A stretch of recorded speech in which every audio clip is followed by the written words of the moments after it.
Mumbai Nashik highway खड्ड्यात हरवलाय। वाहन चालकांना होणारा त्रास पाहून स्वतः मुख्यमंत्री आता ऑन फील्ड उतरलेत। मुख्यमंत्री एकनाथ शिंदेंनी भिवंडी ते शहापूर या रस्त्याची पाहणी केली। याच दरम्यान त्यांनी तातडीने रस्ते दुरुस्तीचे आदेश दिलेत। या संदर्भात मुख्यमंत्री एकनाथ शिंदे यांनी ठेकेदार आणि कंत्राटदारांचीही शाळा घेतली। पाहूया त्या संदर्भातला एक स्पेशल रिपोर्ट।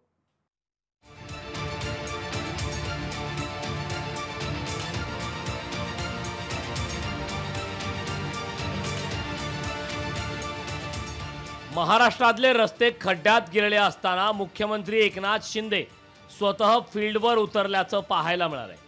गेल्या काही दिवसांपासून मुंबई नाशिक हायवे बाबत सातत्यानं तक्रारी येत होत्या।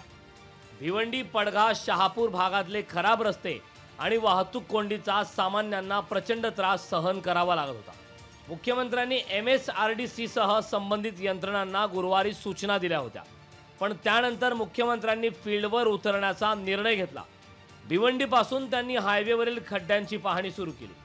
खराब झालेल्या रस्त्यांच्या दुरुस्तीचे आदेश संबंधित ठेकेदार आणि संबंधित अधिकाऱ्यांना दिले। भिवंडी वाड्याचं मला वाटतं त्याचं टेंडर प्रक्रिया झालेली आहे आणि त्यालाही मी सूचना देतो। आपले आमदार शांताराम मोरे हे देखील त्याच्या पाठीमागे प्रकाश पाटील आहेत आणि इथला जो ब्रिज आहे वासिंद आणि हा ब्रिज पण जल्दी से अपने को मार्च करना है। मुंबई नाशिक हायवेवरील वाशिंद सारख्या वाहतूक कोंडी होणाऱ्या स्पॉटना त्यांनी भेटही दिली। तिथं वाहतूक कोंडी होणार नाही याबाबत अधिकाऱ्यांना सूचना दिल्या। काही ठेकेदारांना त्यांनी फैलावरही घेतलं।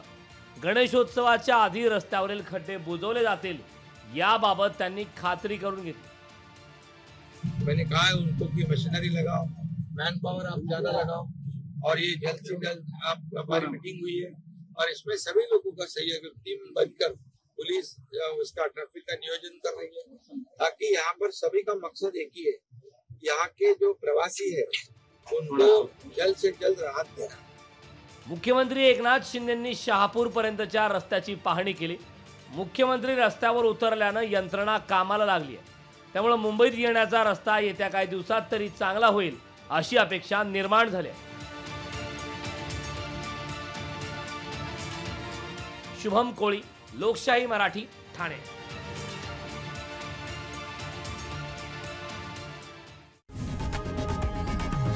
लोकशाही मराठी ऐका, पहा, जागरूक रहा।